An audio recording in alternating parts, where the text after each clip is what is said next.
प्रणाम देवियों और सज्जनों। आज 27 जनवरी 2023 है। आज द हिंदू न्यूज़पेपर नहीं आया है बट द इंडियन एक्सप्रेस आया है, तो मुझे लगा कि कुछ टॉपिक्स हम लोग इंडियन एक्सप्रेस के कवर कर लेते हैं। हमारा न्यूज़ इन शॉर्ट जो वन लाइनर होता है वो तो कवर करेंगे, साथ में कुछ एडिटोरियल तो एक दो पुराने वाले रह गए थे ना, वो भी कवर हो जाएंगे, और एथिक्स के प्रीवियस क्वेश्चन भी। थंबनेल पर तो मैंने द हिंदू ही लिखा है क्योंकि चैनल में मेजरली हम लोग वही प्रमोट कर रहे हैं, तो will keep it that way only, but topics हम लोग इंडियन एक्सप्रेस के कवर करेंगे। एक मेजर न्यूज़ है about the intranasal vaccine, it has been launched. हम लोग इसके बारे में कुछ दिनों से बात कर भी रहे थे।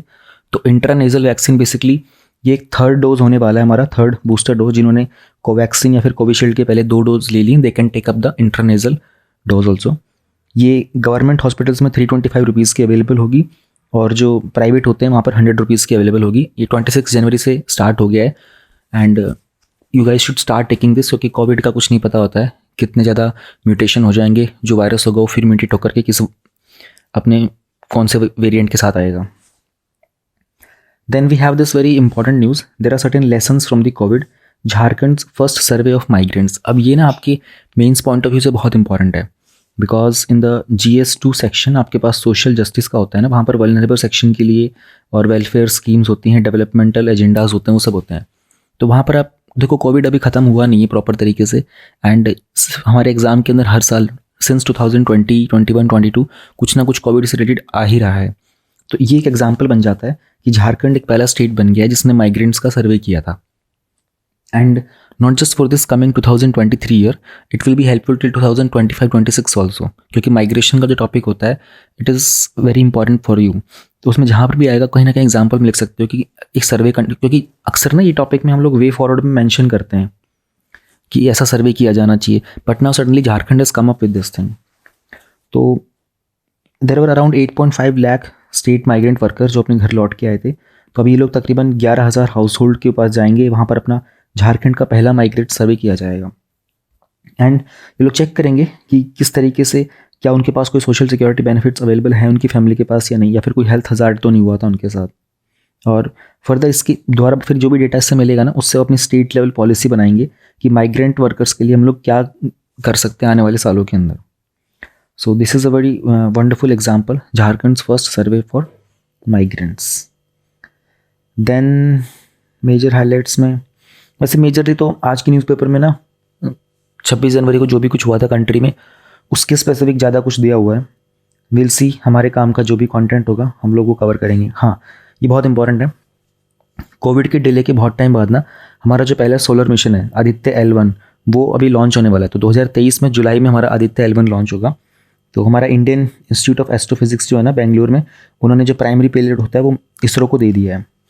अब इसरो हमारा लॉन्च करेगा। इसरो हमारी इंडिया की स्पेस एजेंसी है, apex space agency, and ISRO mission को हम लोग आदित्य L1 बुला रहे हैं। तो आदित्य जो होता है ना, वो सूर्य का पर्यायवाची होता है। आप लोगों ने हिंदी में पढ़ा होगा बचपन में, स्कूल टाइम में 4th, 5th, 6th क्लास में हम लोग पर्यायवाची शब्द पढ़ते थे। तो आदित्य जिनके नाम होते हैं आदित्य, उनको तो पता ही होता है, उनके नाम का मतलब भी सूर्य होता है। एंड ये बहुत नज़दीक जाएगा सूर्य के, ऑलमोस्ट 1.5 मिलियन किलोमीटर तक चला जाएगा। एंड जून जुलाई के आसपास को लॉन्च कर दिया जाएगा, क्योंकि पैंडेमिक के कारण बहुत सारा डिले चल रहा था। अब इसको पोलर सैटेलाइट लॉन्च व्हीकल के द्वारा लॉन्च किया जाएगा। और सिंस इसमें ना बहुत सारी कॉम्प्लेक्सिटी थी, कि रीज़न ये लगता है कि 15 साल लग गए इसको डेवलप करने में, क्योंकि मिशन अभी का नहीं, इसरो ने बहुत पहले सोच लिया था। शुक्रयान, मंगलयान, चंद्रयान, आदित्य, गगनयान वगैरह भी जो हमारा जाने वाला है, क्रूड मिशन भी। बट ये चीज़ें इतनी कॉम्प्लेक्स होती हैं, इसको टाइम लग जाता है। एंड उन्होंने ये भी कहा था कि हम लोगों को ना एक 50 ईयर का रोड मैप बनाना पड़ेगा अपने आने वाले फ्यूचर के साइंटिफिक एक्सप्लोरेशन और मिशंस के लिए। जिसके लिए उन्होंने कहा कि हमारे जो साइंटिस्ट हैं ना, they need to come up with some novel ideas, नए आइडियाज़ के साथ आना पड़ेगा।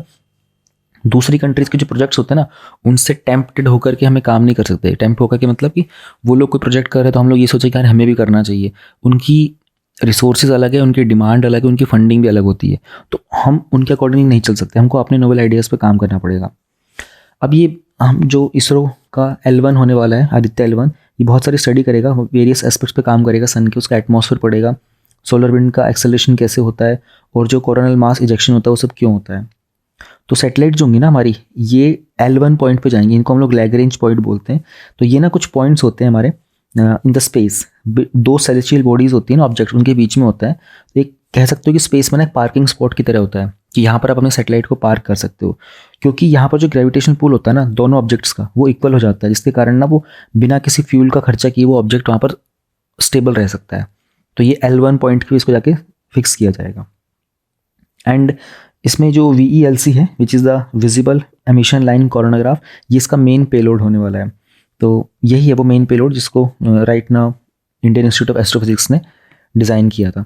अब इसका काम क्या होगा ना, बहुत मेजर चीज़ ये होने वाली है कि देखो इसको डिज़ाइन भी 15 सालों में किया गया है, तो ये एक बहुत बड़ा पजल है हमारे सोलर एस्ट्रोफिजिक्स का कि वाह जो सन का जो एटमॉस्फेयर है ना, जिसको हम लोग कोरोना बोलते हैं, वो मिलियन डिग्रीज तक हॉट होता है ना, दो the surface is just over 55,700 degree of Celsius. ये बहुत बड़े समय से इसके बारे में जानने की कोशिश की जा रही है कि क्यों होता है ऐसा, ये डिफरेंस क्यों होता है टेम्परेचर का। तो VELC इस चीज़ को स्टडी करने की कोशिश करेगा। एंड कोई दूसरा ऐसा कोरोनाग्राफ नहीं है जिसमें के पास इतनी एबिलिटी हो कि इतना नज़दीक से सोलर डिस्क को वो पिक्चर वगैरह क्लिक कर पाएगा। तो इंडिया के लिए एक बहुत अच्छी खबर है, ये अचीवमेंट है हम कह सकते हैं। एंड एक मिलिट्री कंटिंजेंट इस बार इजिप्ट से भी आया था हमारे 74th रिपब्लिक डे परेड के लिए कर्तव्य पथ पर। तो ये इजिप्ट की मिलिट्री है, इन्होंने भी परेड में पार्टिसिपेट किया था।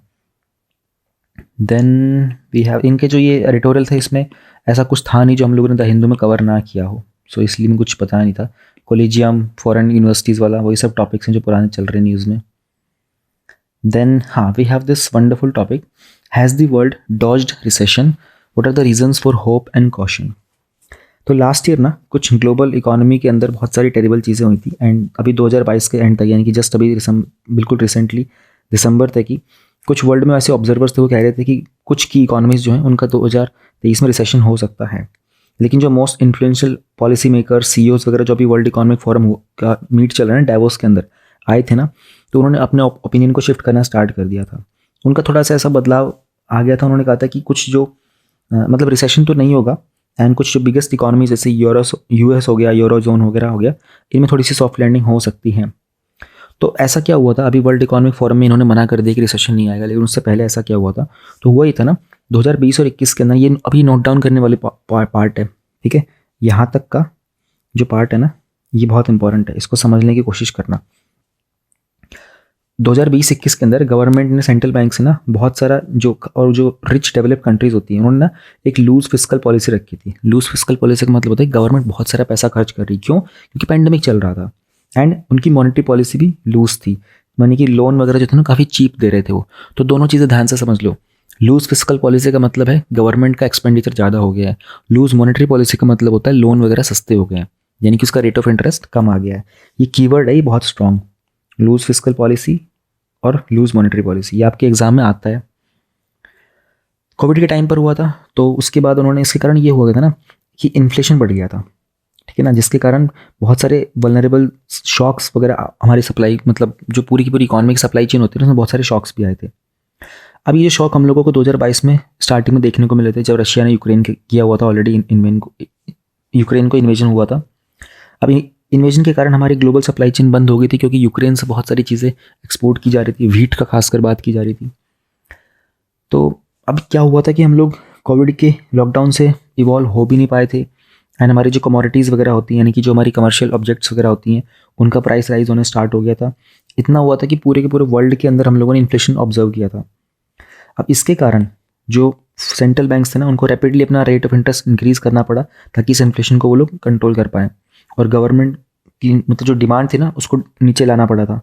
गवर्नमेंट ने अपना बहुत सारा जो एक्सेस स्पेंडिंग थी, जो लूज फिस्कल पॉलिसी, उसको टाइट किया। तो you see, the moment inflation होता है क्या करना पड़ता है, फिस्कल पॉलिसी को टाइट कर दो, मॉनेटरी पॉलिसी को टाइट कर दो। और अगर बहुत ज़्यादा इन्फ्लेशन कम आ गया है, इनकी गवर्नमेंट ग्रोथ नहीं हो पा रही, तो क्या करना पड़ेगा, लूज़ कर दो फिस्कल पॉलिसी को और मॉनेटरी पॉलिसी को लूज़ कर दो। ये 2-3 स्टेटमेंट हैं, ये याद रख लेना। बट ये जो पॉलिसी है ना, ये यू टर्न लेती है, क्योंकि जो स्पेशली इकोनॉमिक ग्रोथ का हमारा काम था वो हो नहीं पा रहा था। अब लोअर ग्रोथ के साथ ये एक्सपेक्ट किया जा रहा था कि अनएम्प्लॉयमेंट जो होगी ना, वो भी बढ़ने लग जाएगी, ये भी एक प्रॉब्लम हो जाती है। तो ये सब इश्यूज़ बन गए थे हमारे। तो लास्ट जो हमारी एक वर्ल्ड इकोनॉमिक आउटलुक की पब्लिकेशन आई थी ना अक्टूबर में, तो हमारे IMF ने वार्न किया था कि more than 1/3 of the global economy will contract this year और द नेक्स्ट। वाइल जो 3 लार्जेस्ट इकोनॉमीज है, US, यूरोपियन यूनियन और चाइना, ये they will continue to stall the way they are doing. In short, world is yet to come and for many people 2023 will feel like a recession. ये बातें कब तक कही गई थी? 2022 तक कही जा रही थी। ये सब जो हमने अभी पढ़ा राइट नाउ। अब टॉपिक हमारा ये कह रहा है कि क्या रिसेशन होगा, और लेकिन स्टार्टिंग में हम लोगों ने बता दिया कि वर्ल्ड इकोनॉमिक फोरम में बताया गया रिसेशन तो नहीं होगा। तो बदल क्या गया? जो पैनल डिस्कशन हुए थे ना, उन्होंने बात की थी कि जो ग्लोबल इकोनॉमिक ग्रोथ है ना वो मॉडरेट की जा रही थी एंड ये सेशन वगैरह में। तो उन्होंने कहा था कि investors and CEOs are increasingly bullish but they are not optimistic. अभी जो बुलिश वर्ड है ना, ये स्टॉक मार्केट से निकाला गया है। उसमें बुल और बेयर होता है ना, जो स्टॉक्स को ऊपर नीचे कर रहा होता है। हमको स्टॉक मार्केट वाली नॉलेज में भी जाने की ज़रूरत नहीं है, because that is not much part of our syllabus. बहुत कम पोर्शन होता है उसका। हमें समझना ये पड़ेगा कि जो हमारे IMF की मैनेजिंग डायरेक्टर हैं क्रिस्टलिना जॉर्जिवा, उन्होंने इस डिस्कशन में बात भी की थी एंड शी सेड कि इट इज़ लेस बैड। ऐसा नहीं कि सिचुएशन बहुत ख़राब हो गई, कम ख़राब हुई है, पर ये भी नहीं कह सकते कि बहुत ज़्यादा अच्छी है। तो उन्होंने 4 फैक्टर बताए थे जिसके कारण ये सब असेसमेंट निकल के आया है अभी। पहला, जो वर्ल्ड ना इन्फ्लेशन का, वो the world is over. Inflation जो हमारा चल रहा था है ना, तो गवर्नमेंट की लूज पॉलिसी थी, इन्फ्लेशन आ गया, गवर्नमेंट ने पॉलिसी टाइट की तो इन्फ्लेशन धीरे धीरे कंट्रोल होना स्टार्ट हो गया। अब ये अपने हिस्टोरिक पीक पर चला गया था और ये डाउनवर्ड ट्रेंड कर रहा है। एक तो रीज़न ये हो गया है जो उन्होंने बताया। दूसरा रीज़न उन्होंने बताया कि चाइना के ना, जो अपने आप में वर्ल्ड की लार्जेस्ट सेकंड इकॉनमी है, उनकी जो ग्रोथ प्रोस्पेक्टिव है ना वो इंप्रूव कर रहे हैं। 2022 में उन्होंने अपनी जीरो कोविड पॉलिसी लेके आई थी, तो चाइना का जो ग्रोथ रेट था ना वो ग्लोबल एवरेज से नीचे चला गया था, और ऐसा पहली बार 40 साल में हुआ था। हालांकि चाइना जो है वो ओपन रहा अपने बिजनेस के लिए, उनकी इकॉनमी एक्सपैंड होती रही। तीसरा जो कारण था वो था कि अबाउट द सेंट्रल बैंक्स, उन्होंने अपने इंटरेस्ट रेट को इंक्रीज कर लिया था, तो unemployment levels would rise in the developed countries. लेकिन इस चीज़ के कारण, but this has not happened in the extent of policy makers. जो इकोनॉमिस्ट जो थे ना इस बारे में बहुत एम्प्रीहेंसिव थे, चिंताजनक थे, ये हो नहीं पा रहा था। इनफैक्ट जो डेवलप्ड कंट्रीज थी ना, वहाँ पर अभी भी लो लेवल्स ऑफ एम्प्लॉयमेंट चल रहे थे। चौथा जो कारण था बनता है वो था about the sustained consumer demand. तो IMF की जो हेड हैं ये मैनेजिंग डायरेक्टर, उन्होंने कहा था कि जो स्ट्रेंथ है हमारे लेबर मार्केट की इन कंट्रीज़ लाइक US, उसके कारण से हमारी जो डिमांड है ना वो अभी तक बनी हुई है। So this is all the game is all about demand and supply. As long as the demand is there the supply would be there, तो इकॉनमिक ग्रोथ भी चलती रहेगी और इन्फ्लेशन भी मेंटेन रहेगा। जब द मोमेंट डिमांड के अंदर, देखो इकॉनमी का पूरा गेम समझना होता है ना, तो डिमांड के हिसाब से समझा जा सकता है। सप्लाई डिमांड पर हो रही होती है, अगर डिमांड नहीं होगी तो सप्लाई होगी भी कहाँ से, तो इकॉनमी बंद भी पड़ जाती है। बस ये वाला पार्ट इतना ही था। तो will the world avoid recession? तो जाहिर सी बात है हम लोग रिसेशन अवॉइड कर देंगे, क्योंकि वर्ल्ड इकोनॉमिक फोरम का काम ही क्या है, लोगों को बुलाना, उनके ओपिनियंस अंडरस्टैंड करना। Then we have this topic कि global economy will fall to 1.9% in 2023। अभी राइट नाउ हम लोगों ने वर्ल्ड इकोनॉमिक फोरम का कुछ डिस्कशन के बारे में जाना।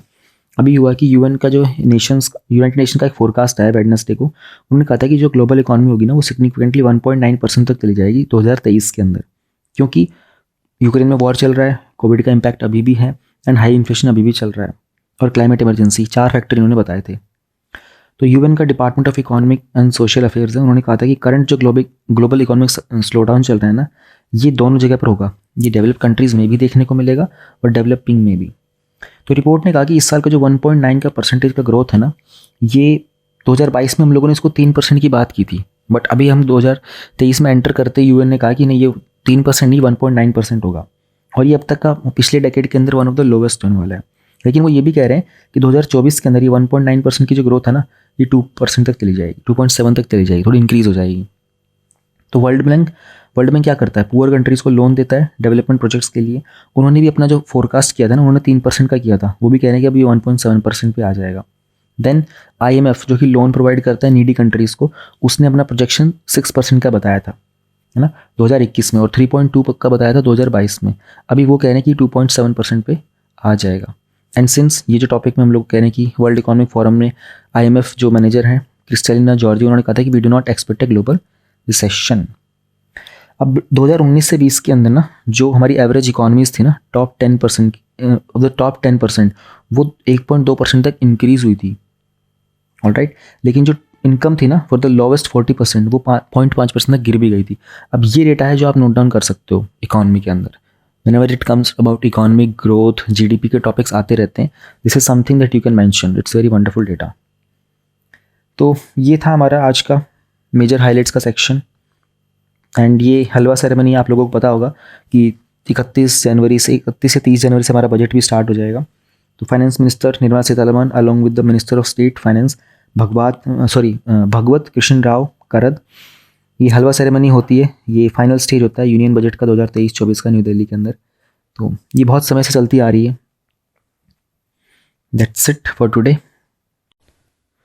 27 जनवरी के हम लोग वन लाइनर करंट अफेयर्स एक बार देख लेते हैं। सबसे पहले हमारे पास है डिजिटल पब्लिक इंफ्रास्ट्रक्चर। सो हमारी जो मिनिस्ट्री ऑफ फाइनेंस है ना, उन्होंने एक टास्क फोर्स बनाई थी G20 में, जो डिजिटल पब्लिक इंफ्रास्ट्रक्चर पर काम करेगी ताकि हमारा इकोनॉमिक ट्रांसफॉर्मेशन हो सके, हमारी फाइनेंशियल इंक्लूजन और हो सके एंड फर्दर डेवलपमेंट हो सके। तो डिजिटल पब्लिक इंफ्रास्ट्रक्चर के अंदर हम लोग कुछ डिजिटल सॉल्यूशंस प्रोवाइड करते हैं हमारी बेसिक एसेंशियल सर्विसेज में, जैसे कि फॉर एग्जांपल आधार और UPI जो हो गया। अब UPI तो बहुत ज़्यादा यूज़ होता है डिजिटल पैटर्न्स में, एंड देन इसके अलावा और भी चीज़ें होती हैं। We have this other apps also. तो इसके कारण क्या होता है ना, हम लोग बहुत सारी सर्विसेज प्रोवाइड कर सकते हैं। We can help in reducing poverty, boosting the educational access. Like Zoom app ही हो गया, वो भी अपने आप में वीडियो कॉलिंग फीचर हो गया। सुप्रीम कोर्ट का जो प्रोजेक्ट है जिसमें वो अपने हर चीज़ को ऑनलाइन करना चाह रहे हैं, that is also part of digital public infrastructure. So right ना हुआ क्या है ना, इन्होंने एक डिटेल्ड मैप क्रिएट किया था इंडिया का DPI के लिए मल्टीपल सेक्टर्स के अंदर, एंड उनको फिर शॉर्टलिस्ट किया गया था ताकि इंडिया के जो G20 ट्रैक्स है ना, वहाँ पर उनको प्रेजेंट किया जा सके। We have this exercise Tarkash 2023। So एक ये मिलिट्री एक्सरसाइज है। मिलिट्री एक्सरसाइज के अंदर जनरली क्या होता है कि 2 ग्रुप्स होते हैं मिलिट्री के, कंट्री वाइज भी हो सकते हैं and in the another manner also. तो आपस में मिलकर के ना प्रैक्टिस करते हैं। दे प्रैक्टिस कि जस्ट इन केस फ्यूचर के अंदर अगर रिक्वायरमेंट हुई, तो अगर हम लोगों को कभी कहीं वॉर वगैरह करना पड़ा तो हम लोग साथ में कोऑर्डिनेशन कैसे करेंगे।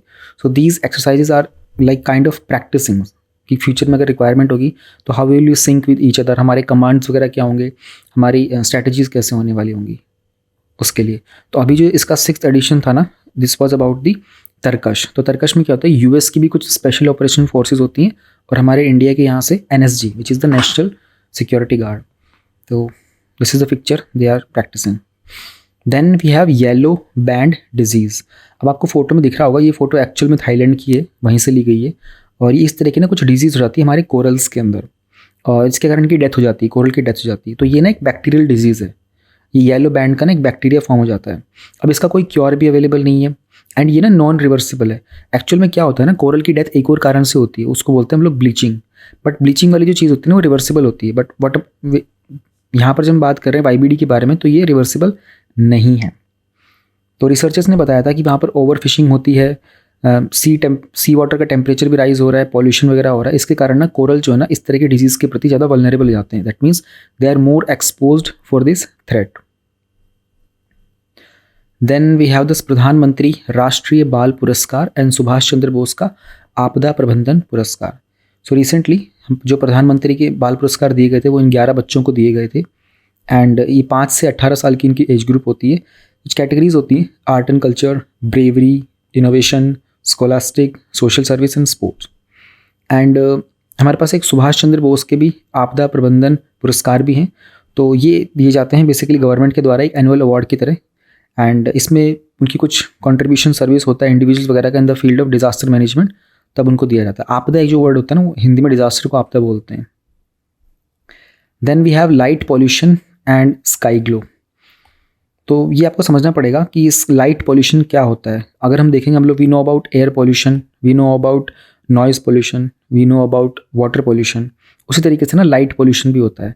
दैट मीन्स जब लाइट की रिक्वायरमेंट नहीं होती ना, तब बहुत सारी जब लाइट जल रही होती है तो एक कैंपेन है ग्लोब एट नाइट करके, उनकी स्टडी की गई थी। उन्होंने बताया था कि जो नाइट स्काई में जो ब्राइटनेस होती है ना, that has increase from 7 to 10% per year increase हो रहा है from this artificial light between 2011 2022। यानी कि पिछले 10 सालों के अंदर हर साल 7% से 10% तक ये जो नाइट ब्राइटनेस होती है ना। अब नाइट ब्राइटनेस वही कहना चाह रहा है कि as per the natural process ना, night is suppose to be dark, but we have this artificial lights. हम लोग रोशनी क्रिएट करते हैं अपने रिक्वायरमेंट के हिसाब से।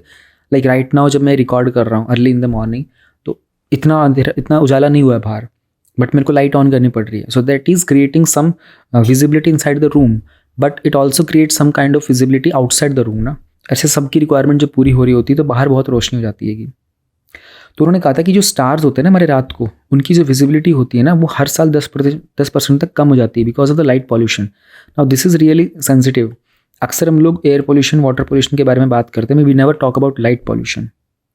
इसको हम लोग फोटो पोल्यूशन भी बोलते हैं, यानी कि नाइट एनवायरनमेंट, रात के वातावरण के अंदर हम लोग एंथ्रोपोजेनिक लाइट का काम, एंथ्रोपोजेनिक मतलब ह्यूमन बींग्स के द्वारा क्रिएट किया हुआ।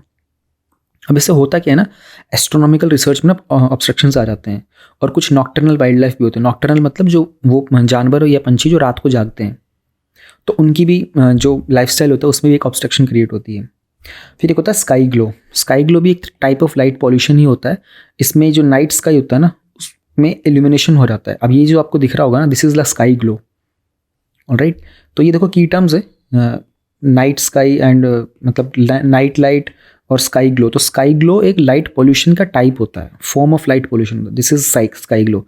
ये शहर है, शहर में सारी लाइटें चल रही रात के समय, पूरा जो आसमान है ना उस तरह से ग्लो कर रहा है। तो इश्यूज भी देख लिए हम लोगों ने इसमें। Then we have this treated water, Fukushima which is part of Japan. तो वहाँ पर उन्होंने कुछ रेडियो एक्टिवली कंटेमिनेटेड वाटर को रिलीज़ किया था, जो कि फुकुशिमा के दाइची न्यूक्लियर पावर प्लांट में स्टोर किया गया था ड्यू टू सुनामी। तो बिफोर इट इज़ स्टोर्ड, इसको स्टोर करने से पहले जो वेस्ट वाटर होता है ना, जो प्रोड्यूस होता है हमारे इस फुकुशिमा के न्यूक्लियर पावर प्लांट में, उसको ट्रीट किया जाता है। ट्रीट करने का मतलब होता है इसमें जो भी रेडियो एक्टिव एलिमेंट्स होते हैं उनको रिमूव कर दिया जाता है। उसमें कोबाल्ट 60 होता है, स्ट्रॉन्टियम होता है, सीजियम 137 होता है। लेकिन हमारे हाइड्रोजन का ना एक रेडियो एक्टिव आइसोटॉप होता है, उसको बोलते हैं ट्रीटियम, वो उसमें रह जाता है। And then when one of the hydrogen atom in the water is replaced by tritium ना, वो एक रेडियो एक्टिव ट्रीटेड वाटर बन जाता है। अब ये जो ट्रीटेड वाटर होता है ना, ये हमारे नॉर्मल वाटर की तरह आइडेंटिकल होता है। इसका मतलब इसको सेपरेट कर पाना उस वेस्ट वाटर से काफ़ी एक्सपेंसिव हो जाता है, और उसमें एनर्जी भी बहुत लगती है, इनमें टाइम कंज्यूमिंग प्रोसेस भी होता है। तो ये वो एरिया है फुकुशिमा का, जिसमें आपको पता होगा कि इसमें लीक भी हो गया था एक बार, ये न्यूज़ में भी था। तो जापान इज़ मतलब कुछ कंट्रीज ऐसी हैं जिनमें आप कभी फ्यूचर में, अगर आप just in case you become the officer, and even if you do not end up being an officer, ना doesn't matter, you whatever you doing life ना, देयर आर फ्यू कंट्रीज जिनके बारे में आप ना पढ़ना ज़रूर। One of them is Japan. एक है आपके पास चाइना। चाइना का कल्चर बहुत ज़्यादा रिच है। चाइना बहुत लिबरल कंट्री नहीं, छुपा के रखते हैं अपने आप को, बट इनका बहुत डीप और बहुत रिच कल्चर रहा है। तो China is there, Japan is there, and we have Russia also. Russia भी बहुत हद तक हिडन है, बट रशिया के भी कुछ, इनके ना कल्चर बहुत डीप है। और अगर if you go to the Europe side ना, तो यूरोप में do not go for Germany as much as, but you need to go for France. France में जो कल्चर है ना, that is older than the British culture and the German culture. तो France के ही ऑरिजिन से ही Britishers, एक ज़माने में फ्रांस और ब्रिटिश आपस में इनकी बनती भी नहीं थी बहुत, अब भी खैर खास नहीं बनती है। उसके अलावा America is not a thing जिसमें आपको जाने की जरूरत है। आई थिंक ये 4 कंट्रीज ऐसे जिनके बारे में आप लाइफ में ना पढ़ना ज़रूर, जहाँ भी आपको मौका मिले, समय मिले। These are the 4 one of the best countries in the world. इनका कल्चर बहुत डीप है, बहुत पुराना है। रशिया का इतना पुराना नहीं है, फ्रांस का बहुत ज़्यादा पुराना है, जापान का पुराना है। Egypt is also one of them, but still Egypt is not of that much relevant in today's time, क्योंकि इकॉनमी के मामले में पीछे रह जाता है। बट दीज आर द कंट्रीज जहाँ पर इनकी इकॉनमी भी अच्छी है, इनका कल्चर भी बहुत स्ट्रॉन्ग है। बस थोड़ा एडिशनल मैंने आपसे कुछ सजेशन दे दिया, आपकी चॉइस आगे, आप पढ़ना चाहें ना पढ़ना चाहें। ये एक एडिटोरियल है, ये 3-4 दिनों से पेंडिंग चल रहा था, सो आई थॉट कि let's finish this up. The basic structure of the constitution मैंने हाईलाइट करके रखा था, मैंने आप लोग को दिखाया भी था, मैं कवर करूँगा क्योंकि बहुत इंपॉर्टेंट था ये। तो ये न्यूज़ में क्यों चल रहा था, क्योंकि सुप्रीम कोर्ट के कॉलेजियम को लेकर के ना डिबेट चल रही है राइट नाउ, एंड कि हमारा जो नेशनल जुडिशियल अपॉइंटमेंट कमीशन था उसको भी स्ट्राइक डाउन किया गया था 2015 में। और तो एक फंडामेंटल क्वेश्चन निकल के आता है कि क्या हमारे पार्लियामेंट के पास अनलिमिटेड पावर होती है हमारे कॉन्स्टिट्यूशन को अमेंड करने की, या फिर इसमें कोई लिमिटेशंस होती है। So will try to understand this topic, and इसको कृष्णदास राजागोपाल जी ने लिखा है। विल ट्राई टू अंडरस्टैंड, इसमें कुछ हिस्ट्री में जाएंगे हम लोग, कुछ इसमें इंपॉर्टेंट पॉइंट होंगे, मैंने ग्रीन कलर में हाईलाइट किए, but there are multiple cases also. हालांकि इस टॉपिक में जो भी केसेस वगैरह आएंगे ना, यहाँ पर फलाना केस उस साल का, उन सबको नोट डाउन मत करना, क्योंकि वो सब आपकी पॉलिटी की बुक में गिवन होते हैं बेसिक स्ट्रक्चर वाले टॉपिक के अंदर। आई थिंक एक अलग से सेपरेटली नोट डाउन करने की जो चीज़ है वो ग्रीन कलर में यहाँ पर है, क्योंकि ऐसे क्वेश्चंस आते रहते हैं। 2020 या 21 वाले मीन्स में भी आया था एक क्वेश्चन बेसिक स्ट्रक्चर पर। अब बेसिक स्ट्रक्चर के जो भी टॉपिक्स होते हैं ना, you should go to them by line to line. Sorry, basic structure कह रहा हूँ, एडिटोरियल्स में लाइन टू लाइन पढ़ा करो, वर्ड टू वर्ड पढ़ा करो, स्किप मत करा करो। बहुत अच्छे अच्छे कीवर्ड्स मिलते हैं, आपको लैंग्वेज समझ में आती है, ऑफिशियल्स ब्यूरोक्रेट्स किस तरह की भाषा का इस्तेमाल करते हैं। So will go line to line, word to word. हमारे जो चीफ जस्टिस ऑफ इंडिया है, his name is DY Chandrachud, उन्होंने कंपेयर किया था हमारा जो बेसिक स्ट्रक्चर होता है ना, इसको उन्होंने नॉर्थ स्टार बताया था। अभी नॉर्थ स्टार क्या होता है, इसको हम लोग ध्रुवीय तारा बोलते हैं। तो जब भी पुराने ज़माने में क्या होता था ना कि कुछ लोग जब खो जाते थे ना समंदर वगैरह के अंदर, बोट वगैरह पे, एंड या फिर जंगल वगैरह में भी खो जाते थे, पहाड़ों में खो जाते थे, they use to look for the pole star. जो आसमान में सबसे ज़्यादा तेज़ चमकता हुआ तारा दिखता था ना, वो उसको ढूंढते थे, क्योंकि उससे डायरेक्शन में पता चलती, जिस तरफ को तारा होगा ना वो नॉर्थ डायरेक्शन होती है, यानी कि इट गिव्स डायरेक्शन। इसका मतलब क्या निकलता है, इट गिव्स डायरेक्शन। तो ये एक अनफेलिंग गाइड होता है, यानी कि कभी आपको एक गलत गाइड नहीं देगा, हमेशा एक सक्सेसफुल गाइड की डायरेक्शन देता है। यही बात हमारे चीफ जस्टिस ने कही थी फॉर द बेसिक स्ट्रक्चर के बारे में। उनकी ऑब्जर्वेशन थी, उन्होंने कहा था कि सुप्रीम कोर्ट के कुछ रिसेंट स्टेटमेंट, उन्होंने जो हमारे वाइस प्रेसिडेंट थे जगदीप धनखड़ जी, देखो कितना रिपीट कर रहे हैं हम इस टॉपिक को। जगदीप धनखड़ जी हमारे जो वाइस प्रेसिडेंट हैं सुप्रीम कोर्ट के बारे में, ये collegium system, basic structure, separation of power, कितना न्यूज़ में चल रहा है आजकल ये। डोंट यू थिंक इसमें प्रीलिम्स में या मेंस में क्वेश्चन आएगा, पक्का आएगा क्वेश्चन। तो हुआ ये था कि 40 साल पहले ना केशवानंद भारती का एक केस हुआ था, उसमें 7:6 का एक बहुत ही थिन मेजॉरिटी का जजमेंट आया था, एंड उसमें बात की गई थी बेसिक स्ट्रक्चर को लेकर के। तो 13 जज का एक बेंच बैठा था, एंड 7 लोगों ने कहा था कि हाँ बेसिक स्ट्रक्चर नाम की कोई चीज़ होती है, उसको parliament can not intervene in that. 6 ने कहा था कि बेसिक स्ट्रक्चर जैसा होता हो बेशक हो, लेकिन parliament can still work on that. अभी जो ओपिनियन आया ना वाइस प्रेसिडेंट जी का, ये एक रिप्लाई था फ्रॉम द टॉप, एंड उसके बाद फिर रिप्लाई आता है हमारे चीफ जस्टिस का। तो ये भी इसलिए चल रहा है कि गवर्नमेंट का ना, हमारे गवर्नमेंट है ना 99 कॉन्स्टिट्यूशनल अमेंडमेंट एक्ट लेके आए थे, जहाँ पर उन्होंने ना नेशनल जुडिशियल अपॉइंटमेंट कमीशन बनाया था। गवर्नमेंट ने ये कहा था कि हम ना एक कमीशन बना देते हैं, आप लोग अपना जो ये कलेक्शन ये करते हो ना, अपॉइंटमेंट, जजेस का अपॉइंटमेंट प्लस में ट्रांसफर, ये दोनों चीज़ें आप जिस कॉलेजियम सिस्टम से कर रहे होते हैं ना, उसके अंदर एग्जीक्यूटिव का कोई रोल ही नहीं होता, आप खुद डिसाइड कर लेते हो। अंदर कैसे डिसाइड करते हो हमें नहीं पता चल पाता। तो बहुत लोगों को डाउट होता है कि इस प्रोसेस के अंदर ट्रांसपेरेंसी नहीं है। सो गवर्नमेंट ने कहा कि we will bring up a commission, इसमें कुछ ब्यूरोक्रेट्स होंगे, कुछ जजेस भी होंगे, और मिलकर के डिसाइड किया जाएगा, एंड अपॉइंटमेंट हो जाएगा। सुप्रीम कोर्ट ने क्या कहा, उन्होंने कहा कि इसको रिव्यू करते हैं। अक्टूबर 2015 में उन्होंने इसको स्ट्राइक डाउन कर दिया था, और 4:1 की मेजॉरिटी के साथ। तो सुप्रीम कोर्ट ने कहा कि नहीं भाई देखो, ये तो आप हमारी सेपरेशन ऑफ पावर का जो कॉन्सेप्ट है ना, आप हमारी पावर में इंटरवीन करने की कोशिश कर रहे हो। अब government is now vying after a gap of nearly 8 years, government कह रही है एक स्ट्रॉन्गर, अगर डोमिनेंट नहीं ना, it's a spot in the judicial appointments to constitutional courts. वो कह रहे हैं कि मतलब डजेंट मैटर वो कहना क्या चाह रहे हैं, इट्स बेसिकली गवर्नमेंट कहना चाह रही है कि there has to be part of executive in the appointments of the जजेस। अब जो हमारे जगदीप धनखड़ जी थे, उन्होंने कहा कि it remains bitter about the failure of the NJC, a constitutional amendment it said was an exercise of the will of the people. उन्होंने कहा कि this was about the will of, देखो कल हम लोगों ने जो एडिटोरियल किया था ना, we the people of India वाला, अब यहाँ पर उन्होंने कहा, जगदीप धनखड़ जी ने कहा था कि अगर पार्लियामेंट किसी चीज़ को बना रहा है ना, that mean it is the will of the people, क्योंकि पार्लियामेंट के अंदर जो लोग चुन कर आए उनको वोट दी गई थी। राइट, तो आप सुप्रीम कोर्ट किसी की विल ऑफ द पीपल के अगेंस्ट कैसे जा सकते हैं? अब देखो एक साइड से देखा जाए तो ये लॉजिक बड़ा सेट करता है, फिट बैठता है। How can you go against the will of the people, है ना? Then at the heart of both the Kesavananda Bharati case, better known as fundamental rights case भी बोलते हैं हम लोग उसको, जो डिबेट है वो कॉलेजियम पर चल रही है। कॉलेजियम में सुप्रीम कोर्ट के जजेस वगैरह रिकमेंड करते हैं जुडिशियल अपॉइंटमेंट को लेकर। फंडामेंटल क्वेश्चन यहाँ पर ये बनता है कि क्या पार्लियामेंट के पास अनलिमिटेड पावर होती है हमारे कॉन्स्टिट्यूशन को अमेंड करने की, या फिर उसके ऊपर कुछ लिमिटेशंस होती हैं? तो हम समझेंगे केशवानंद के भारती जो जजमेंट आया था ना, उसमें कहा था कि पार्लियामेंट ना अपनी पावर का इस्तेमाल बेसिक स्ट्रक्चर को चेंज करने के लिए नहीं कर सकता। Like you can change anything, आप फंडामेंटल राइट्स को बदलिए, आप प्रीएम्बल को बदलिए, आप कुछ भी बदलिए, लेकिन उसका ना एक बेसिक स्ट्रक्चर होता है, आप उसको मत बदलिएगा।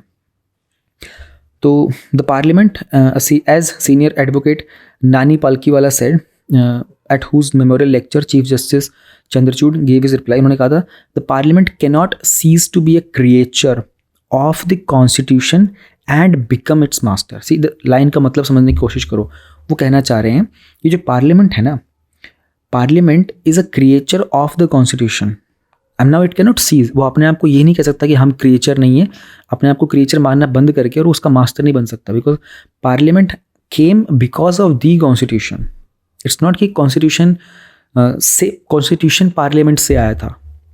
वैसे तो हुआ तो कायदे से यही था ना, कॉन्स्टिट्यूंट असेंबली बनी थी, उन्होंने बनाया था, but as per the chief justice of India he says the parliament can not cease to be a creature of the constitution and become its master.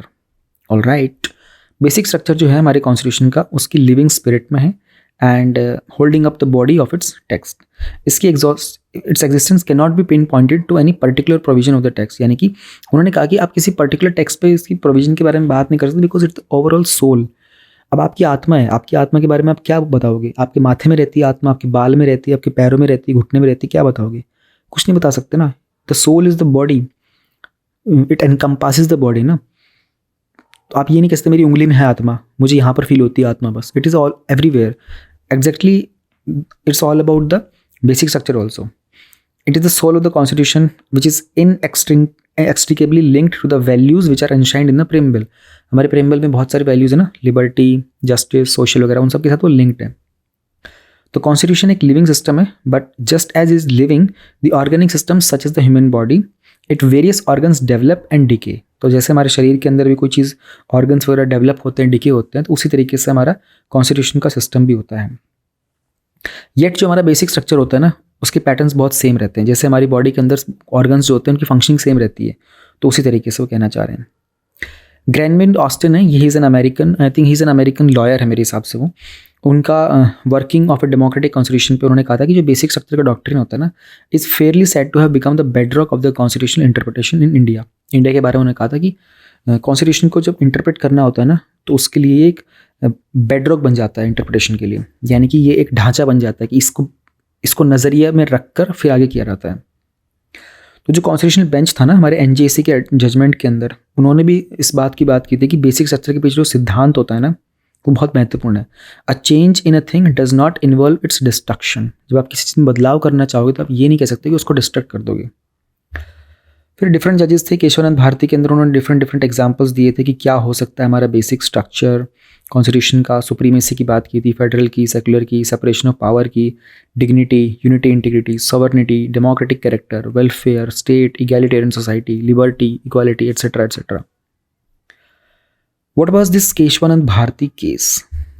तो जस्टिस ओ चिन्नप्पा रेड्डी जी की, एंड उन्होंने कहा था in his the court and the constitution of India summits and shallows में कि he says कि chief justice S M Sikri जिन्होंने lead किया था केशवानंद भारती के केस को, he never diverge from where he derived the basic structure formula. यानी कि since there are no signpost signally from basic structure of constitution, every attempt to discover a basic feature becomes a voyage of discovery. वो यही कहना चाह रहे थे कि आप एक पॉइंट पर पिन पॉइंट कर नहीं सकते कि ये चीज़ है। Every time you try to explore it ना, something new comes up. Such a beautiful line ना, दोबारा पढ़ लेते हैं। Since there are no signpost, कोई ऐसा पॉइंट नहीं है फिक्स जिसको आप बोल सकते हो जो सिग्नल कर देगा कि ये बेसिक फीचर्स है कॉन्स्टिट्यूशन के, ठीक है ना। Every time you have an attempt ना to discover a basic feature, it becomes a voyage of discovery. Voyage मतलब जो जर्नी होती है हमारी, जो ट्रैवल होता है, यानी every time you figure out something new. ये बहुत सुंदर कहा गया है। फिर Kesavananda case Bharati came to the supreme court almost immediately after, जब इंदिरा गांधी गवर्नमेंट को 1971 के इलेक्शंस मिले थे, क्योंकि 1973 में हुआ था ना केस। फिर पॉपुलर स्लोगन आया था उस टाइम पे, गरीबी हटाओ का, जिसमें से उनको टोटल 540 में से 350 सीट मिली थी। Government smarting primarily under supreme courts Golaknath verdict, उन्होंने अपहेल्ड किया था the power of judicial review of constitutional amendments. फिर इंट्रोड्यूस किया गया था एक बहुत सारे सेवरल कॉन्स्टिट्यूशनल अमेंडमेंट्स आए थे। 24th कॉन्स्टिट्यूशनल अमेंडमेंट ने चेंज कर दिया था आर्टिकल 13 को। एक प्रोविजन था जिसके कारण no law could take away और एब्रिज फंडामेंटल राइट्स। अभी गोलकनाथ वगैरह जो जजमेंट्स आए थे ना, हालांकि पढ़ने होते हैं, बट यहाँ पर इतने डिटेल में सीक्वेंस उन्होंने दी नहीं हुई है। अच्छा, इसमें आगे का जो पॉइंट बचा हुआ है ना, ये इतना इंपॉर्टेंट था नहीं, मैं यहाँ तक का ही था। इसमें कहानी हमको जो समझनी थी ना, वो थी अबाउट दिस सुप्रीम कोर्ट का ये जुडिशियल वाला एंड ऑल। अब आगे जो है ना, ये जैसे आर्टिकल डायरेक्टिव प्रिंसिपल 31C, ये आपका वही है, फंडामेंटल राइट में जो गिवन है ना, बस वही कहानी लिखी हुई सारी। हाँ, ये समझ सकते हो, यहाँ से ये पॉइंट जो सही था। जो बेसिक स्ट्रक्चर का डॉक्ट्रिन है ना, ये survived in aborted attempt to overrule the Kesavananda Bharati judgement by another 13 member. अच्छा ठीक है। It came handy when in the court Indira Gandhi versus Rajnarayan का केस था, तो उन्होंने रिमूव किया था 39th कॉन्स्टिट्यूशनल अमेंडमेंट जो इमरजेंसी पीरियड के टाइम पर आया था, जिसके कारण उन्होंने क्या किया था, president, vice president, prime minister और लोकसभा के स्पीकर की जो इलेक्शन थे ना, इनको जुडिशियल रिव्यू को बियॉन्ड कर दिया था। तो 1980 में कोर्ट ने फिर से अपना बेसिक स्ट्रक्चर का फॉर्मूला यूज़ किया मिनर्वा मिल केस में। उन्होंने चैलेंज किया था 42nd अमेंडमेंट को और उन्होंने अपहेल्ड किया था जुडिशियल रिव्यू को। अब ये केसेस जितने भी है ना, मिनर्वा मिल हो गया, बाकी जो 31, ये सब, ये आपकी बुक में बहुत सिंपल तरीके से गिवन है, इसको मत पढ़ना। द वेरी इंपॉर्टेंट थिंग ये लाइनें नोट डाउन कर लो। कंक्लूजन के अंदर, वे फॉरवर्ड में ऐसे टॉपिक आएंगे आपको, आपके GS2 के मेंस में लिखा हुआ है सिलेबस में directly, basic structure. So what how you can conclude this, अब देखो इसमें से आप अपने लिए अपने हिसाब से चूज कर लेना, बट हम लोग एक बार पूरा समझ लेते हैं। Over the years courts have clarified the basic structure, including that the primacy to the opinion of the Chief Justice of India in the judicial appointments and transfers in the context of independence of judiciary as part of the basic structure of the Constitution to secure the rule of law is essential for preservation of the democratic system. हमारे लोकतांत्रिक जो पूरा हमारा system बना हुआ है उसके लिए ज़रूरी है कि हमारे पूरे बेसिक स्ट्रक्चर का फॉलो किया जाए, और हमारा जो जुडिशियल अपॉइंटमेंट्स होता है ना, हमारे चीफ जस्टिस की, उसके अंदर प्राइमेसी होना, ये हमारे डेमोक्रेटिक सिस्टम को प्रिजर्व करके रखता है। It's important to note down this line, क्योंकि यही होगी जो आपको आंसर में, आप अगर कुछ भी गड़बड़ भी कर दोगे ना तो कंक्लूजन में ये आपको बचा लेगी। Okay, so this was the editorial जो मैंने इतना मिस किया था, और बहुत मुझे मिस करना नहीं चाह रहा था मैं, समाव हो रहा था, but finally we did it completely. ये जो बीच का पार्ट था इसको आप बेशक से इग्नोर कर देना, इसको पढ़ना भी मत, खुद भी मत समय बिताना इसके ऊपर, यहाँ तक था जो most important things. Okay, done. Now we have this article, what ails the Ken Betwa river link project. तो हम लोग इस टॉपिक के अंदर केन रिवर है, बेतवा रिवर है, उनके बारे में बात करेंगे। Will talk about something about Madhya Pradesh and UP के अंदर क्या है ये, किसको क्यों कनेक्ट करने की बात की जा रही है। एक बार जरा इसका टैगलाइन पढ़ लेते हैं। Why is the government keen on implementing the project, government क्यों इम्प्लीमेंट करना चाह रही है। ओके, क्या इशूज़ हैं क्लियरेंस को लेकर के इस रिवर लिंक प्रोजेक्ट में। विल दे होल्ड लीगली, क्या वो कानूनी रूप से सही हैं। स्टैंडिंग कमेटी जो है national board of wildlife की, उनके क्या रिकमेंडेशंस हैं। एनवायरमेंटलिस्ट का पर्सपेक्टिव क्या है। तो ये मैप है यहाँ पर। अच्छा, ये जो मैप है ना, ये मैंने इसमें बाद में एक इमेज ऐड की है। इसके नीचे जो मैप गिवन था ना, इन्होंने जो दिया हुआ था बहुत बेकार सा था, वो इतना बेकार था कि मतलब कुछ समझ में नहीं आ रहा था। तो मैंने ये गूगल करके और फिर ये एक नया लगाया है। पहले मैं आपको थोड़ा मैप से आइडिया दे देता हूँ ताकि आपको समझ में रहेगा हम लोग कहानी क्या पढ़ना चाह रहे हैं। ये जो येलो येलो पार्ट दिख रहा है ना आप लोगों को, ये हमारा यूपी है, मतलब लाइट येलो सा दिख रहा है, क्रीम कलर का सा, ठीक है, ये हमारा यूपी का रीजन है। और ये जो अपना ग्रे वाला सा दिख रहा है ना, ये हमारा मध्य प्रदेश का रीजन।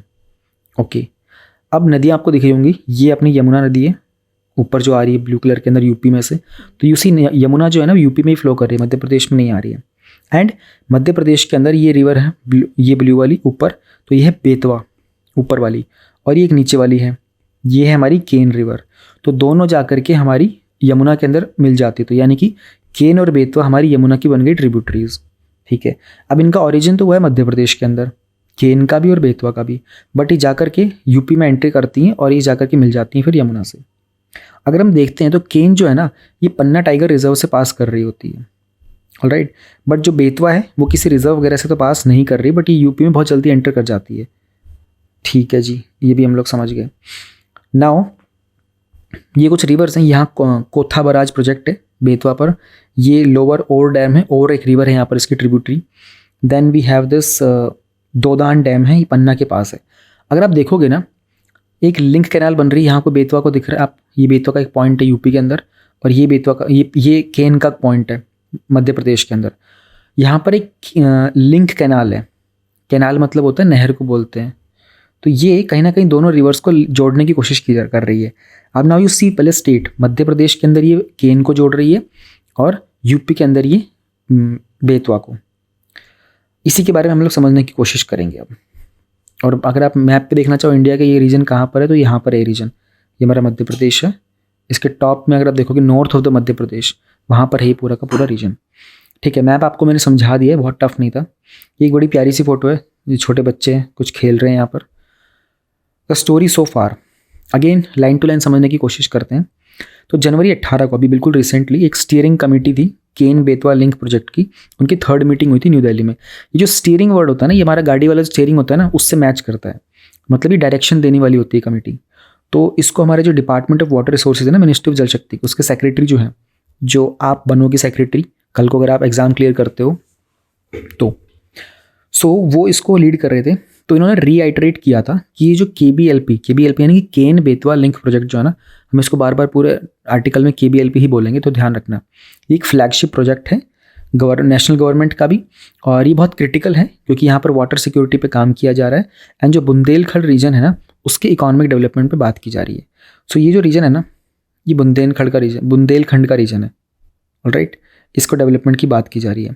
थोड़ा और आसपास की चीज़ों को भी देख लो, ये भोपाल हो गया, ठीक है, ये शिवपुरी हो गया, ये दातिया हो गया, ये झांसी हो गया और ये ललितपुर हो गया। अब आप में से कोई रहने वाला हो सकता है शायद यहाँ का, यहाँ पर एक जगह छतरपुर है, ये दामोह है, ये एक एरिया सागर है, ये रायसेन है, ये विदिशा हो गया and this is Panna region हो गया, ये बांदा रीजन हो गया, महोबा हो गया और ये है टिकनगढ़ हो गया।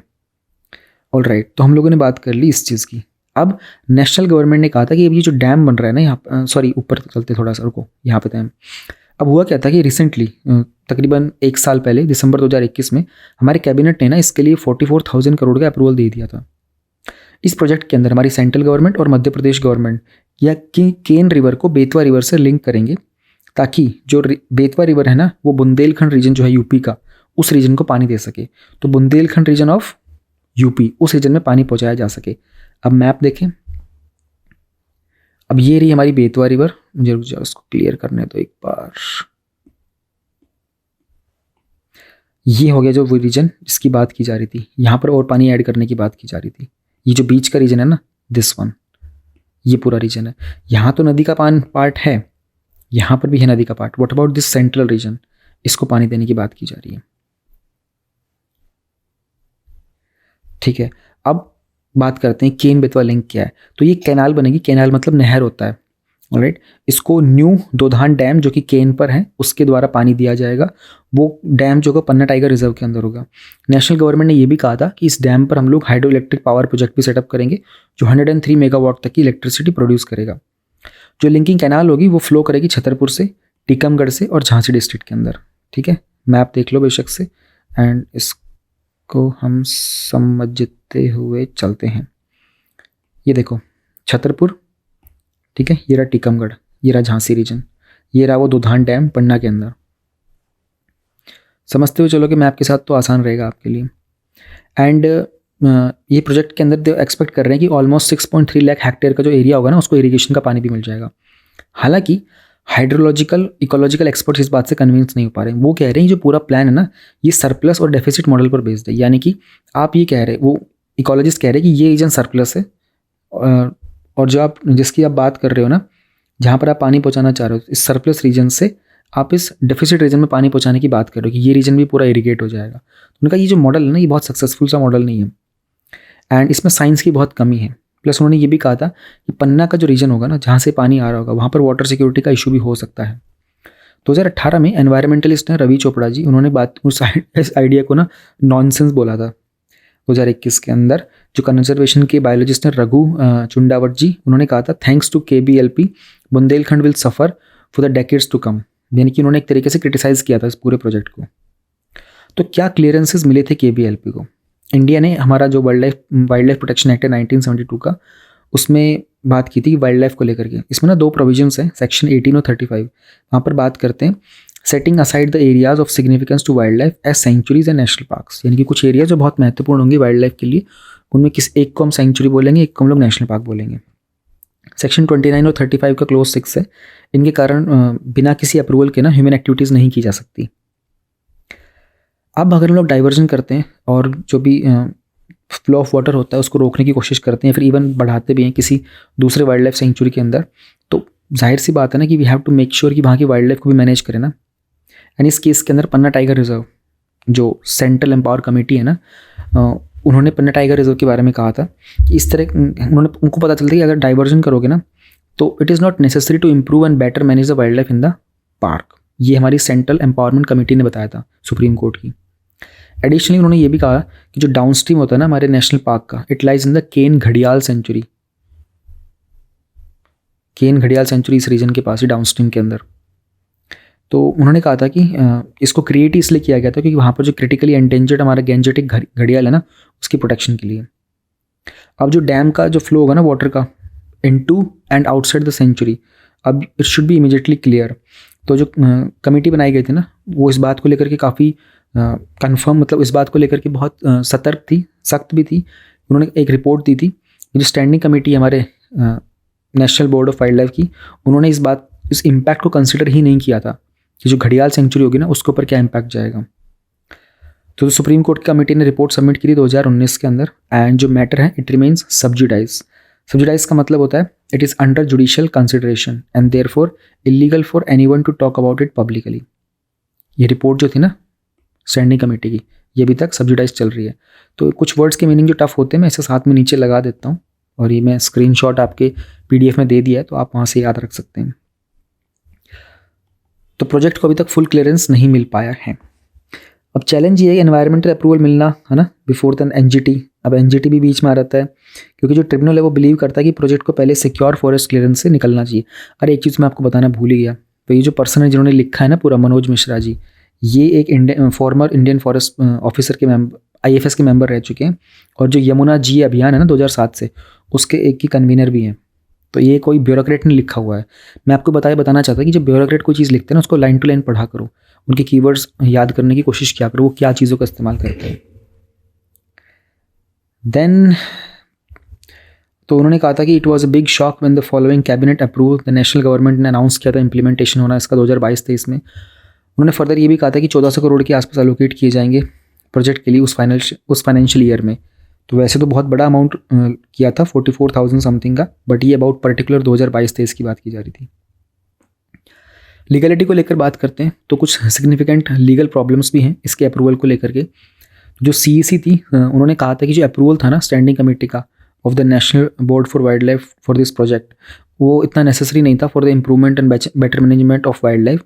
तो therein as provided by this section, मतलब as per the wild life protection act ना उन्होंने जो यूज़ किया था NBWL ने, वो इतना नेसेसरी था नहीं इस चीज़ का, इसका लॉजिक सही नहीं था बेसिकली। तो उन लोगों की जो ऑब्जर्वेशन थी, as per that observation in relation to the plans थे कुछ कि एक हाई रिजर्वरी डैम बनाया जाएगा केन रिवर के ऊपर पन्ना नेशनल पार्क में टाइगर रिजर्व के लिए, and it also conquered with the applicants prayer at the apex court. तो एपेक्स कोर्ट मतलब तो सुप्रीम कोर्ट की बात कर दे कि सुप्रीम कोर्ट में ना कुछ लोगों ने अपनी ऐसी दरख्वास्त रखी थी कि एक रिजर्वे भी तो होना चाहिए ताकि वाटर में और भी तो बेनिफिट लिए जा सकते हैं। बट जो वाइल्ड लाइफ अप्रूवल था ना दिया गया था स्टैंडिंग कमेटी के द्वारा उस मीटिंग के अंदर, that was ultra vires. Ultra vires का मतलब क्या होता है कि to decide that an act which requires legal authority but is done without it. तो उन्होंने कहा था जो काम किया गया है ना ये बिना किसी अथॉरिटी के किया गया है। इंडियन गवर्नमेंट ने कैटलाइज कर दिया था इस अप्रूवल को। कैटलाइज करने का मतलब होता है इसको इंक्रीज कर देना, इसका रेट ऑफ रिएक्शन इंक्रीज कर देना, despite an expert body which was created by standing committee. तो उन्होंने खुद ही कहा था कि एक independent hydrological study of the के river Ken is necessary, and कोई भी जो डेवलपमेंट प्रोजेक्ट होगा ना वो किसी तरीके से डिस्ट्रॉय नहीं करेगा हमारे एक फ्रजाइल मतलब वीक इकोसिस्टम को, एंड एक इंपॉर्टेंट टाइगर हैबिटेट है कंट्री का उसको भी बचा के रखेंगे। अब हमने पूछा कि पन्ना टाइगर रिजर्व कैसे अफेक्ट होगा। तो पन्ना टाइगर रिजर्व में 2009 से सारे टाइगर्स ऑलमोस्ट जा चुके थे, एंड ऑलमोस्ट डेकेड का टाइम लगा है उनको रीइंट्रोड्यूस करने में। तो पन्ना एक एक्सेप्शनल टाइगर हैबिटेट है क्योंकि यहाँ पर बहुत सारे डीप गॉर्ज हैं। डीप गॉर्ज क्या होते हैं, कुछ इस तरह के होते हैं, मैं आपको दिखा देता हूँ। ये होते हैं, ये पन्ना नेशनल पार्क दिख रहा होगा आपको, इस तरह के डीप गॉर्जेस होते हैं। तो लाइक इन्हीं को बोलते हैं। तो अगर यहाँ पर रिवर वगैरह का वो प्रोजेक्ट सेटअप किया जाएगा तो ये गोर्ज वगैरह जो होते हैं ना खत्म हो जाएंगे। ये जनरली हमारे टाइगर्स वगैरह के लिए ना बड़े यूज़फुल होते हैं ये एरियाज़। तो जब नया डैम बनेगा तो ये गोर्ज वगैरह सब खत्म हो जाएंगे। अब उन्होंने कहा कि एक इलीगल अप्रूवल दिया गया था नेशनल बोर्ड के द्वारा, इसके कारण कुछ अच्छा तो होगा नहीं और बल्कि जो पुराना हार्डवर्क था वो भी ख़राब हो जाएगा। गवर्नमेंट एक लार्जर पन्ना टाइगर लैंडस्केप भी डेवलप कर रही है, जिसके तहत जो लैंडस्केप होगा उसमें जो भी पन्ना टाइगर्स होंगे उनके लिए तैयार किया जाएगा। लेकिन उसमें बेसिकली हम लोगों को जो 2030 का हमारा टारगेट है ना कि हम लोगों को 30% तक ग्लोबल टेरेस्ट्रियल और मरीन एरियाज़ को प्रोटेक्ट करना है। ये भी जो 2022 में हमारी COP हुई थी ना उसकी कॉन्फ्रेंस में डिसाइड किया गया था। तो मैंने ये विजन वाला जो दूसरा चैनल है ना उस पर डिस्कस किया था ये पूरा COP 15 के बारे में। तो चाहो तो डिटेल में उसके बारे में वहाँ से पढ़ लेना। क्वेश्चन निकल के आता है why should such plans be designed and deployed only because the heart of a tiger reserve is to be drowned and the park irreversibly fragmented. जब पता है कि टाइगर रिजर्व का एरिया ख़त्म हो जाएगा, पार्क की बहुत सारी चीज़ों का नुकसान होगा, तो हमें करना क्यों है ये सारा का सारा project. In fact there may not be enough water in the Ken, जो कि अपने आप में नॉन पेरेनियल रिवर है। तो केन को जब हम जोड़ने की कोशिश कर रहे हैं, केन रिवर को, this is the Ken river, ये वाली जो है केन रिवर है ये, वो कह रहे हैं कि इसमें अपने आप में इतना पानी नहीं है, क्यों इतना दिमाग लगा रहे हो, क्योंकि नॉन पेरेनियल रिवर है। एक होता है पेरेनियल रिवर, जैसे गंगा हो गया। पेरेनियल मतलब उसमें साल भर पानी बहता रहता है। नॉन पेरेनियल मतलब कि वो सीजनल टाइप होती है, बारिश ज़्यादा होती है, आइस वगैरह मेल्ट होती है तो पानी आता है, अदरवाइज नहीं आता। तो जो भी इसकी थी, तो दैट इज़ वाई जो national board of wildlife की एक्सपर्ट बॉडी ने कहा था कि independent hydrological investigation on the Ken. कुछ पुरानी भी रिपोर्ट थी स्टेट के एजेंसीज के द्वारा, उन्हें भी बहुत सारे कुछ प्रोजेक्शंस निकाले थे, जैसे कि independent investigation remains pending. Independent experts ने भी कहा था कि that is more economical and faster अगर गवर्नमेंट रिस्टोर कर देती है बुंदेलखंड का पहले वाले जो चंदेल पीरियड के लेक्स थे उन सबको। Against the background rushing this plan due diligence both technical and legal intensify कर देगा वाटर कॉन्फ्लिक्ट्स को दोनों स्टेट्स के बीच में। तो ये था हमारा पूरी की पूरी कहानी। वैसे इतनी बड़ी कहानी सुनाने की ज़रूरत थी नहीं, मुझे लगता है बहुत छोटे से समराइज़ कर देते ना इसको तो भी कुछ हो जाता, बट ठीक है। स्क्रीनशॉट इसका आपको मिल जाएगा पीडीएफ में, कुछ कीवर्ड्स होते हैं साथ में, वो याद ज़रूर कर लेना, उनको स्किप मत करना। एथिक्स के प्रीवियस ईयर क्वेश्चन के एनालिसिस कर लेते हैं। अभी हम लोग 2015 के पेपर सॉल्व कर रहे हैं, 13 एंड 14 के हम लोग कर चुके हैं। तो आज हम लोग क्वेश्चन नंबर कौन सा करना है, 4th करना है हमें। क्वेश्चन नंबर 4th करेंगे आज। सो क्वेश्चन नंबर 4th का ए पार्ट जो था उसको पढ़ते हैं पहले। ए पार्ट में था social values are more important than economic values. एक स्टेटमेंट दे दी गई है, खुद ही पहले बता रहा है कि सोशल वैल्यूज़ किस तरीके से ज़्यादा इंपॉर्टेंट होती है हमारी इकोनॉमिक वैल्यूज़ से। फिर कह रहा है डिस्कस करो अबाउट स्टेटमेंट को और कुछ एग्जाम्पल दो इन the context of inclusive growth of nation. तो उसने कहा एग्जाम्पल भी इसी के कंटेक्स्ट में देना, अपने कंटेक्स्ट में मत देना, क्योंकि हम लोग 10 नंबर की बात कर रहे हैं, हम आपको 2 पेज देंगे, ठीक है। एग्जामिनर साहब ने बोल दिया, हम लोग करते हैं इसको सॉल्व। तो हमने क्या किया स्टार्ट, हमने स्टेटमेंट पे काम किया पहले। Social values are the ones like empathy, love, compassion, brotherhood etcetera, and they relate to society as a whole. Economic values deal with the economic ethics in company policies. Okay fine. अब हम थोड़ा सा और expand किया। Economic and social goals they are intertwined. The decisions about economic process inevitably favor one social good or another, which can ultimately favor one social class over another. Both are equally important in own areas. अपने अपने areas में दोनों equally important हैं। तो ठीक है, हम लोगों ने उसने जो 2 स्टेटमेंट दिया था उसको तो हम लोगों ने एक्सप्लेन कर दिया है। फिर उसने हमसे इसको डिस्कशन करने की बात की थी एग्जाम्पल्स के साथ, और एग्जाम्पल भी उसने इंक्लूसिव ग्रोथ की मांगे थे। थोड़ा और आगे की तरफ बढ़ते हैं उसमें हम। जब हम बात करते हैं in the context of inclusive growth की, क्योंकि उसने बोला है of a nation, social values जो होती हैं वो ज़्यादा इंपॉर्टेंट हो जाती हैं as basic social development is needed for the equitable distribution of economic benefits. See दोनों चीज़ों को साथ लेके चल रहे हैं हम लोग। फिर आगे चलते हैं। Social values like equality, equity वो सर्व करते हैं यूटिलिटेरियनिज्म को एंड हेंस इंक्लूसिव ग्रोथ को। एग्जाम्पल फाइनेंशियल इंक्लूजन अंडर प्रधानमंत्री जनधन योजना। अब यूटिलिटेरियनिज्म क्या होता है ये आपको एथिक्स का जब बेसिक पढ़ोगे अपना स्टैटिक तो समझ में आ जाएगा। ध्यान रहे हम लोग यहाँ पर एथिक्स की स्टडी नहीं कर रहे हैं, हम लोग सिर्फ प्रीवियस ईयर क्वेश्चन के एनालिसिस कर रहे हैं। तो आई एम एक्सपेक्टिंग कि आपने एक बार पढ़ा हुआ होगा एथिक्स को, नहीं भी पढ़ा होगा तो भी कोई दिक्कत नहीं है, एटलीस्ट आंसर राइटिंग के ऊपर काम कर लो। सेकंड पॉइंट में हम लोग गांधी जी की बात की। देखो मैंने इसको बॉक्स में डालना भूल गया, वैसे मैंने आपको बताया हुआ ना कि गांधी जी का जब भी नाम आए एक तो गांधी मत लिखना सिर्फ, ठीक है। ये गांधी लिखना नहीं, गांधी जी लिखना है, सम्मान देना है उनको पूरा पूरा। मैं पर्सनल रिस्पेक्ट की बात नहीं कर रहा हूँ, पर्सनल रिस्पेक्ट दोगे तो और भी अच्छी बात है क्योंकि बहुत महान व्यक्ति थे वो, but considering UPSC Indian government उनको बहुत सम्मान देती है तो गांधी जी लिखना है। Gandhi ji Sarvodaya as a social value aims to uplift all and not just business class unlike the economic ethics. ठीक है, तो हमने गांधी जी को भी ऐड कर दिया यहाँ पर, उनसे भी हम लोगों ने हेल्प ले ली। Social values mention in the preamble like the justice and liberty, they ensure the rule of law and equal liberties even for most marginalized, leading to inclusive growth. तो इंक्लूसिव ग्रोथ की तुमने तीनों options में बात कर दी। फिर हमने कहा social values rather than economic values provide equal opportunities to all, example non discrimination.